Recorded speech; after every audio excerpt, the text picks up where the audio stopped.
You are going to be the first group that has ever heard this story because it's one of a new story that's popped up, and I hope you enjoy it. So again, part of it I'll narrate and part they'll come out. Sometimes they'll be freezing, so don't be alarmed with any of that. It's all part of it. So this story is called The Dream Thief. It was written more for children, but I think it's got a pretty universal theme that we might all be able to relate to because we've probably all had this happen in our lifetimes. And it's dedicated to all the sensitive souls who haven't forgotten, and for the children who have been told there is something wrong with them, when instead they are inspired beyond comprehension. So, the description of our villain. The dream thief was a very cunning fellow. He never actually appeared to steal people's dreams at first. You see, he would always offer people whose dreams he stole a shiny robe of weaved gold. So it never seemed like he stole from them. And oh, that robe was so mesmerizing. It never ever felt heavy at first. He had always promised each person that if they gave them their dream to him, the shimmering robe would always feel light, always be shiny, and life would be carefree and easy for the rest of their days. However, there was one firm rule the dream thief always had to obey. He could never take someone's dream unless the people surrendered it to him freely, in exchange for the golden robe. He wasn't allowed to take their dreams without their permission. But as the years would pass, you could always tell each person who had had their dreams stolen by the dream thief. Their shoulders were hunched over and they would walk with their head down, because time would eventually and always melt away the illusion of that golden robe.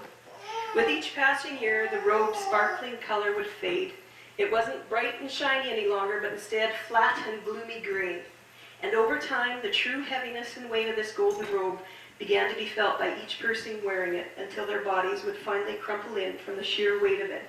So do you want to hear some of the examples the dream thief had of stealing dreams? There was once a little girl named Elma, and she had the dream of flying. The dream thief could always hear the thought of a new dream being brought to life because of the harmony chime. And when he approached Elma, he could hear her dream more clearly and said to himself, that sounds pretty cool. I think I'd like to have that. So he sped about spinning his tails to Elma, trying to convince her to give her his dream of flying. And then, with a quick exchange of a robe, the dream thief had drawn out Elma's dream, and the dream now sat in possession of someone who wasn't meant to have it. To begin with, Elma stood up tall and felt very proud to have this beautiful shimmering robe, but just like everyone else, time would eventually wear down the shine to a dull, gloomy gray, and the weight would become so heavy upon her shoulders that she was left with an unfulfilled dream. The dream thief went about trying out Elma's dream for himself. But like all dreams he'd stolen before, something just wasn't quite right. He couldn't figure it out. The dream he stole from others never seemed to fit. But he would just think, oh well, and he'd hear the chime of another good dream being dreamed up. And away he would go to try and capture it for himself. So there he stood. Now he was trying to steal Dale's dream. Dale had always had a dream of being a detective. The dream thief thought of his dream and said to himself, that sounds pretty cool. I think I'd like to have that. So he set about spinning his tails to Dale. And with some convincing, persuaded Dale to hand over his dream of being a detective to him. And just like that, the dream was drawn out and sat with one who was not to have it. To begin with, Dale stood up tall and felt so proud to have this beautiful shimmering robe. But just like everyone else, time would eventually wear down the shine to a dull, gloomy gray, and the weight would become too heavy upon his shoulders. So immediately, this bandit of inspirations that took the gift of being a detective came and tried it out for himself. But, like all the other times before, as much as he'd try, he could never have it for himself the way the dream sounded when it was originally given to Dale. But that was okay, because very quickly he'd hear the harmony chime again. And like a flash, he was gone and up to his old mischief. This time, Greg had a very special thought of becoming an explorer. When the dream thief heard this, he said to himself, That sounds pretty cool. I think I'd like to have that. So once again, like he'd done for many years, he set out about spinning his tales to convince Greg. It took quite a while to convince him. He was pretty keen to keep his dream of becoming an explorer. The dream thief knew he'd have to set up his game and spruce up his tales with this young man. He told them that no one else would have a robe like him.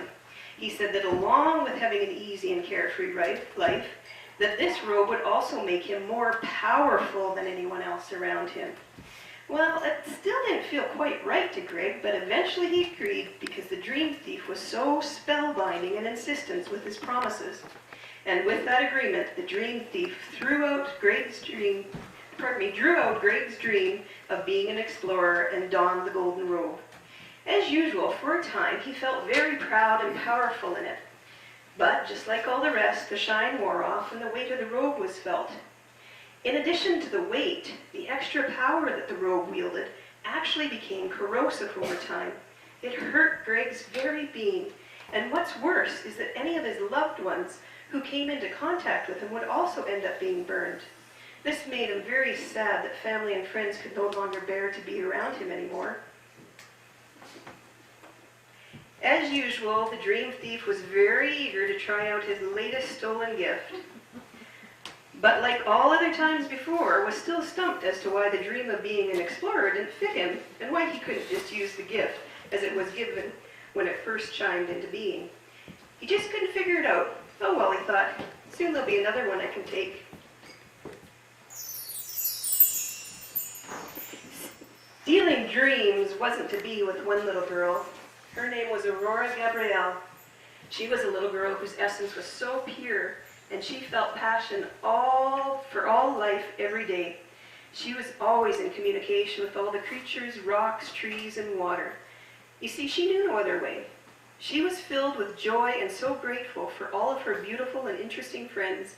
And if you looked really close, you could even see golden beams of rainbow light streaming out of her. It was just like how the morning sun falls through the tall cedars, warming up all in their path below. Absolutely magical. All of those who stopped on her path were also touched by her spirit, and they would find themselves slowly filling up with this warmth and joy, and then carry it forward to others. Aurora never realized that she had a gift, and what her gift was doing for others, because she had an endless supply to offer. And strangely enough, she never felt any weight from this giving. And while she never asked for anything in return, she always received so much and felt so fulfilled and at peace. She had never suspected that others, like the dream thief, would want that for their dream and would want to steal it from her to use them for themselves, instead of offering it freely and unconditionally to others. Many, many times the dream thief had tried to take it from her. He had offered her the weaved robe of gold and told her it would make everything easier for the rest of her life, but something just didn't feel right around her heart and in her thoughts with what he was offering. That's when the dream thief changed his tactics. You see, in his possession he also had a silken whisper to use. With difficult cases like Aurora, he could whisper through others to try and steal dreams by having them tell you things like, "Your dream's a silly idea. It'll never work. You can't make a living like that. You're not smart enough to do something like that. You're going to fail," and so on. But again, Aurora felt something that was not right when people would speak these words to her. She was a little girl that would always wake up with a song in her heart and would sing her song all day long. Because she had always kept her song, none of what the dream thief was offering interested her. One day, as she got older, she reflected for a moment upon the dream thief as he made her yet another offer. She stopped and looked at him and was surprised with what she saw. He had a sparkle in him, but it was a very, very tiny sparkle, like a small burning match. He really made Aurora think, and then asked the dream thief, "I see you have a light in you that's dulled. It seems like you're made of this warmth, and yet you're gloomy gray. Why do you try to steal people's dreams?" The dream thief was so surprised. No one had ever stopped and asked him that before, so he replied, "Well, it fills me up to steal other people's dreams." "But," said the little girl, "it doesn't seem to. Go and look in the mirror over there. I've watched you for years, and when you steal a dream, you get a small little burst, but then that burst then extinguishes a larger chunk of light out of you, and the place where the burst was becomes darkened." Normally, the dream thief would listen to no one, but for some reason the dream thief listened to Aurora. It was probably because she had always intrigued him and that she'd never allow him to steal her visions and gifts. He slowly walked to the mirror, and for the first time, he saw who he was. He was so sad and ashamed. So Aurora said to him, "So why do you steal dreams for others?" He said, "Well, when I was young, I was never allowed to dream. I was very angry that I couldn't have everything I wanted. I couldn't sing, so I took singing from someone else." And Aurora then said, "And can you sing like that person?" "No, I sound different." So Aurora said, "Do you know why you steal? What you steal can never be yours?" "No, why?" "Well," said Aurora, "it's because each one of us has our own gifts, never to be duplicated. Each of us has our own unique song to sing. But if you try to steal someone else's song to sing for yourself, the notes will be off and a song will be left unsung."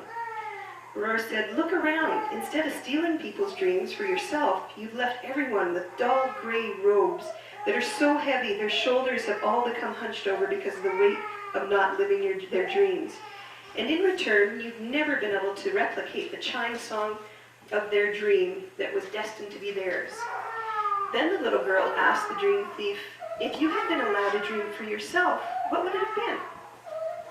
Well, the dream thief thought about this for a minute, and he said, "Well, this will sound a little silly." "Oh, no, dreams can never be silly," Aurora said. "Sometimes they might need a little fine-tuning, but never silly." And with that, the dream thief continued. He said, "Well, when I was little, I always had a secret desire to be friends with a unicorn."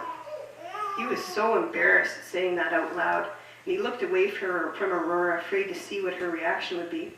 But all Aurora said next was, "So why did it happen?"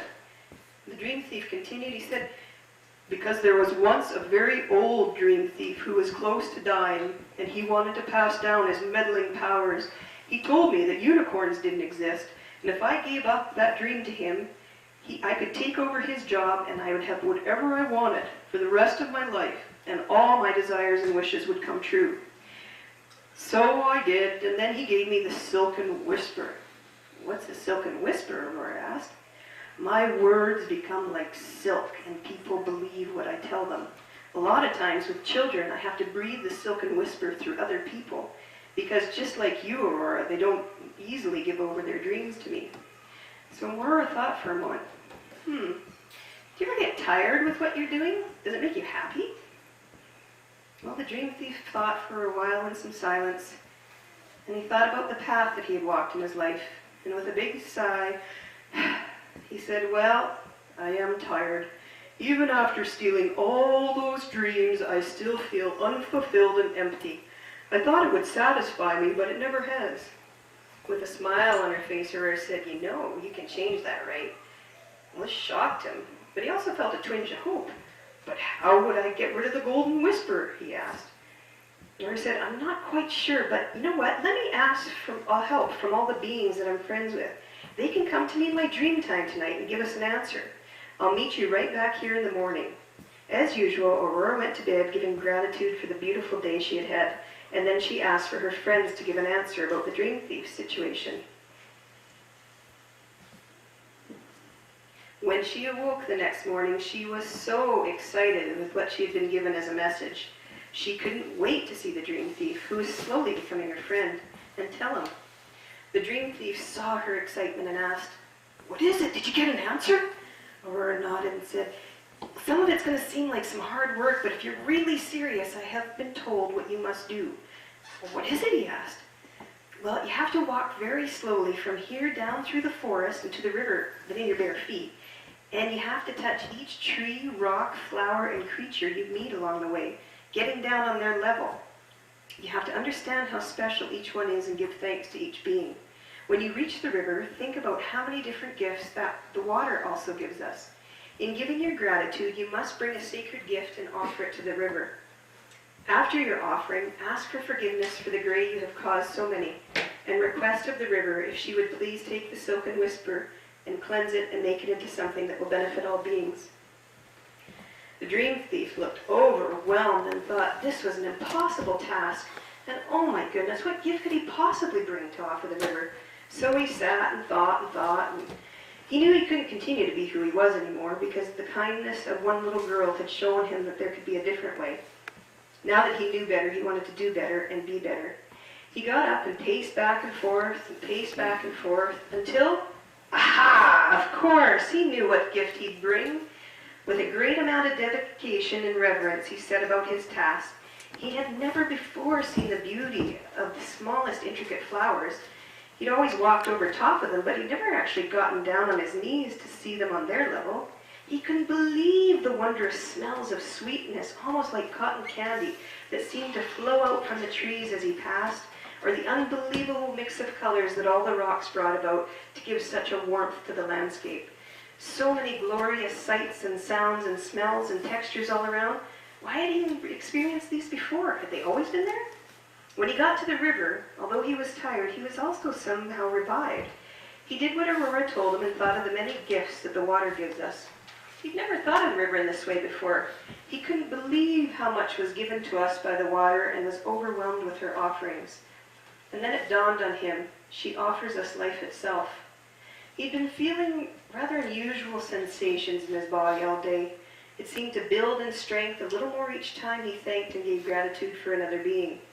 And when he thought of the gifts of the river, it seemed a completion of what had been occurring all day.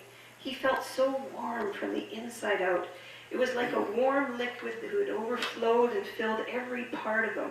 He'd never felt anything like it. Of course, he'd also never talked and given thanks to a river and all beings before. He then offered the river his sacred gift of, well, you'll never guess what it was. It was in itself. He offered his heart with a dedication of a promise to always be of service and inspiration to others instead of a source of sadness. He then asked the river to help in taking away the silken whisper. Right then, the river morphed upwards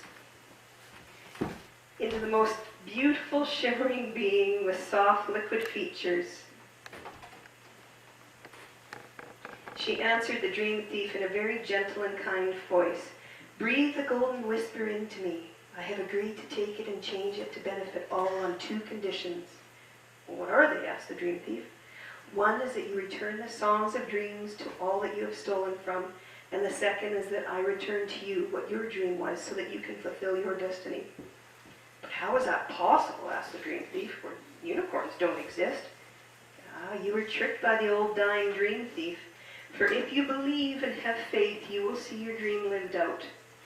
The dream thief agreed to the water's request and breathed a long breath into the water. The water went dark and gray, but only for a minute. And then the dream thief thought he was imagining it, but the whole water became a mix of colors, almost like a rainbow, but different. There were more colors than he had ever known possible to see. Oh, and there weren't even words to describe them. You could almost taste each color and feel them. And then the entire forest, flower, rocks, and creatures that he had earlier thanked began to sing as one chorus. It was a song they had all sung for him that reached him so deeply that he felt connected to all beings. He felt like he would burst with so much joy and lightness. He had never been given anything like this before. It was like what he had always imagined stealing other people's dreams would feel like, but never had. As blissful as he felt, it was also a moment he realized the true depth of damage he had done by stealing others' dreams, and he vowed to make things right. He would live out his days repairing any harm done to others so that their dreams were alive and new again. He would also forgive himself for handing over his dream to the false one, the old dream thief, and from that day forward, the dream thief became the dream keeper, and he went around the world breathing encouragement to all he had previously dealt with. He went back to Elma and gave her encouragement on her dream of flying. And in that moment, Elma heard a song being sung. Dreams can come true, it's up to me. No one can steal them when I believe. And then he went over to Dale and gave him the encouragement of being a detective. And in that moment, Dale heard a song being sung. Dreams can come true, it's up to me. No one can steal them when I believe. And soon, he was on to Greg. And bear with me. Soon he was on to grave, and he gave him a breath of encouragement on his dream of being an explorer.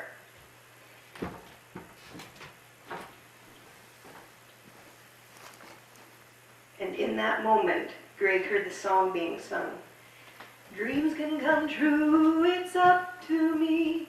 No one can steal them when I believe. It was the same thing each time he gave someone encouragement. He'd see the rainbow of spectacular colors spread over the colors and heard the earth song singing around them. And one by one, he saw each throw off the crushing robe that had become so heavy. Each person stood straighter and their shoulders weren't hunched over anymore.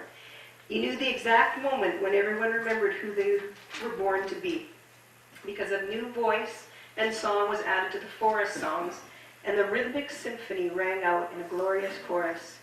As each person lit up with fulfilling their dreams, they were no longer tethered to the lies that had been told to them.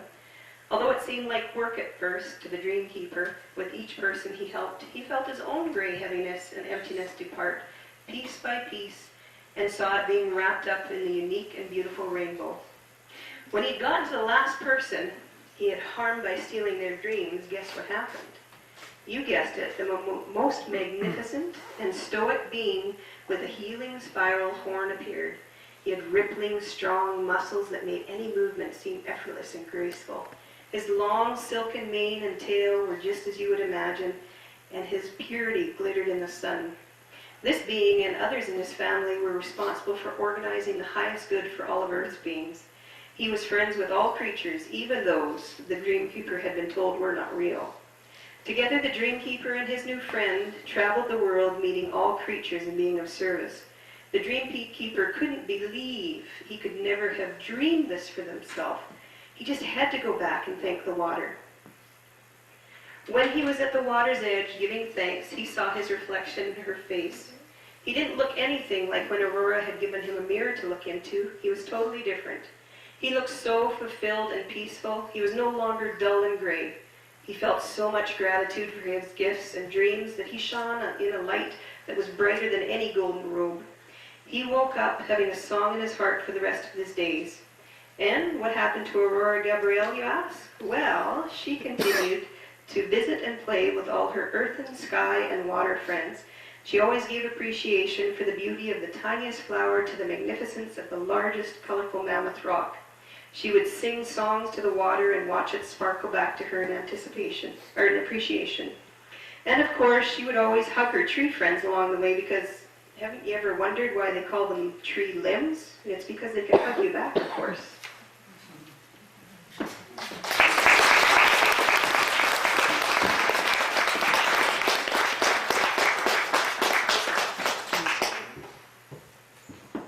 She's too modest to say so, but Judy wrote that. Oh.